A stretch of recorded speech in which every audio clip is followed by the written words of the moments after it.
আর কিছু দাবি দাওয়া আমাদের সামনে আছে। আমরা নির্দিষ্ট কিছু দাবি দেওয়ার জন্যই আজকে এই ধর্মঘটে যেতে বাধ্য হয়েছি। তো যাই হোক, আজকে আমাদের ধর্মঘট মোটামুটি এখনো পর্যন্ত সফলভাবে আমরা করতে পারছি। আমাদের দাবিগুলোর মধ্যে মূল দাবি অবিলম্বে সমস্ত শূন্য পদে নিয়োগ করতে হবে।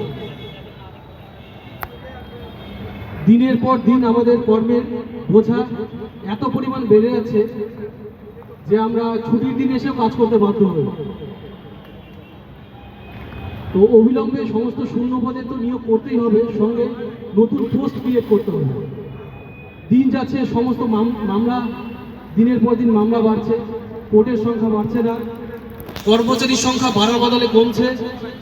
সুতরাং এই দাবিগুলো যদি আমরা উচ্চ আদালত অথবা আমাদের মেইন অ্যাডমিনিস্ট্রেশনের কাছে না পৌঁছতে পারি, তাহলে কিন্তু আগামী ভবিষ্যতে আমরা কাজ করতে পারবো না। আমাদের ফ্যামিলি লাইফ মোটামুটি শেষের দিকেই হয়ে গেছে। ফ্যামিলি লাইফ বলে কিছু নেই আদালত কর্মচারী। আমরা 6টা 7টার সময় বাড়ি যাই, পরের দিন সকালে আবার আসি। বিভিন্ন কমপ্লায়েন্স, অনলাইন কমপ্লায়েন্স, আগে ম্যানুয়াল কাজ হতো, এখন অনলাইন কাজটা সম্পূর্ণ আমাদের দিয়ে করানো হচ্ছে। সেই নিয়ে আমাদের উচ্চ আদালতের কোনো রকম মাথা ব্যথা নেই।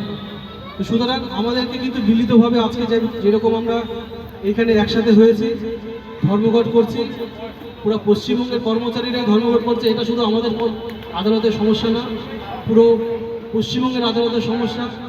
তো আশা করব আমাদের এই সমস্যা আমরা দ্রুত উচ্চ আদালত দ্রুত মিটিয়ে দেবে এই সমস্যাগুলো।